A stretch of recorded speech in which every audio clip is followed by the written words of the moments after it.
sebelum rangkaian acara yang akan berlangsung dijadwalkan pada pukul 5 sore waktu Indonesia bagian Barat, sejumlah persiapan sudah dimatangkan begitu untuk menuju ke momen parade senja hari ini. Persiapan mulai dari sejumlah anggota ataupun juga para pasukan upacara mempersiapkan diri, terutama marching band juga sudah bersiaga di beberapa titik. Tinggal menunggu momennya sekarang menuju ke pembekalan ataupun juga parade senja yang berlangsung tidak lama lagi. Perlu dipahami bahwa rangkaian pembekalan terhadap para menteri, wakil menteri, dan seluruh anggota Kabinet Merah Putih, pimpinan Prabowo Subianto dan Gibran Rakabuming Raka ini akan berlangsung selama 4 hari totalnya. Pemberangkatan mereka sudah berlangsung kemarin di tanggal 24 Oktober 2024 dan nantinya selama sepanjang hari ini dan esok hari akan ada materi-materi pengarahan-pengarahan mulai dari arahan dari Presiden Prabowo Subianto kepada para menteri dan wakil menteri, lalu juga beberapa materi yang berhubungan langsung dengan topik-topik yang menjadi concern ataupun juga fokus perhatian tersendiri oleh Prabowo Subianto, terutama masalah pencegahan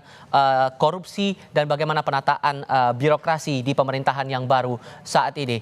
Kita akan coba bahas lebih dalam lagi soal pembekalan ini. Kemudian ada beberapa poin juga yang menarik untuk dicermati sejauh mana memaknai peringatan tegas yang disampaikan oleh Presiden Prabowo Subianto dalam beberapa hari ke belakang kepada para pembantunya di kabinet. Apalagi saat penggemblengan di Magelang, Prabowo sempat meminta juga kepada para menteri agar tidak bergerak sendiri-sendiri. Dua narasumber kami sudah bergabung lewat sambungan dalam jaringan. Ada Sekjen Partai Golkar Muhammad Sarmuji dan Direktur Parameter Politik Indonesia Adi Prayitno. Assalamualaikum, selamat sore semuanya, apa kabar?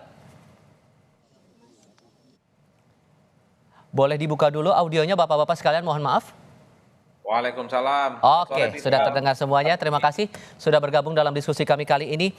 Mas Adi, saya mau mulai dulu dengan beberapa poin penegasan yang disampaikan oleh Presiden Prabowo di pekan-pekan awal pemerintahan baru ini. Mulai dari masalah bagaimana memastikan seluruh tim ini bersatu sesuai dengan arahan dan juga komando, kemudian tidak bergerak sendiri-sendiri. Dan ini baru awal pemerintahan baru. Sejauh mana Anda membaca atau memaknai ini semua? Ya, saya mencoba untuk meminjam istilahnya dari Prabowo. Ini yang disebut dengan the military way. Jadi ini untuk menumbuh kembangkan rasa soliditas, kedisiplinan, dan tentu saja untuk menyamakan bagaimana persepsi dan kepentingan politik ke depan itu bisa sama-sama kompak dan selaras ya. Ini tentu adalah bagian dari selera politik kepemimpinan yang dipraktekkan oleh Prabowo kepada para pembantunya untuk 5 tahun yang akan datang, bahwa mereka nanti kalau sudah kembali ke Jakarta, kembali dengan rutinitas sebagai menteri, wakil menteri, dan kepala badan. Tak ada cerita lagi mereka ini bergerak lamban, mereka tidak menyelesaikan sebuah persoalan-persoalan yang selama ini menjadi persoalan yang cukup serius di negara ini. Jadi ini semacam guidance ataupun pesan politik bahwa bagi Prabowo Subianto, gaya-gaya kedisiplinan, gaya-gaya ketegasan adalah kunci untuk mewujudkan Indonesia itu menjadi Indonesia emas. Semua persoalan-persoalan seperti kemiskinan, memberantas tentang bagaimana korupsi, termasuk soal bagaimana birokrasi lambat itu bisa dihilangkan. Jadi ini yang saya kira memang kenapa retreat yang terjadi berhari-hari di Jawa Tengah menurut saya sebagai bagian dari upaya untuk menggembleng dalam bagaimana para menterinya ini nanti bisa berjalan dan bisa bekerja dengan tuntas. Sebatas ini hanya style atau cara berkomunikasinya Presiden, atau justru Anda menangkap bahwa jangan-jangan Presiden sudah mencium gelagat ada yang tidak patuh pada perintah nih? Kalau saya ini soal selera Presiden aja, karena memang membangun soliditas tim untuk 5 tahun yang akan datang tentu itu harus diawali dalam satu pertemuan-pertemuan dan pelatihan-pelatihan yang tentu saja sangat kondusif ya. Saya kira Prabowo Subianto cukup powerful posisinya. Saat ini beliau adalah ketua umum partai, didukung oleh begitu banyak kekuatan politik, dan yang paling penting pergaulan politiknya kan cukup luar biasa, Tifal.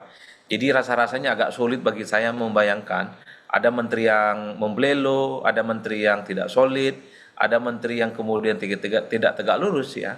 Karena posisi Prabowo per hari ini menurut saya posisinya cukup strategis dan mendapatkan dukungan dari berbagai kalangan. Jadi dalam konteks itulah kemudian sebenarnya parade ataupun latihan akademi militer di Jawa Tengah sebagai upaya bagaimana jiwa-jiwa ketentaraan ataupun kemiliteran itu juga bisa diadopsi oleh para pembantunya untuk 5 tahun yang akan datang. Saya kira model-model pelatihan semacam ini juga banyak diadopsi oleh perusahaan-perusahaan dan organisasi-organisasi besar ya, terutama untuk menumbuhkan kebersamaan, kedisiplinan dan ketegasan. Oke. Jadi semangat itu yang sepertinya ingin diinjeksi oleh Prabowo sebagai presiden terpilih bagi para menterinya untuk 5 tahun yang akan datang, Mas.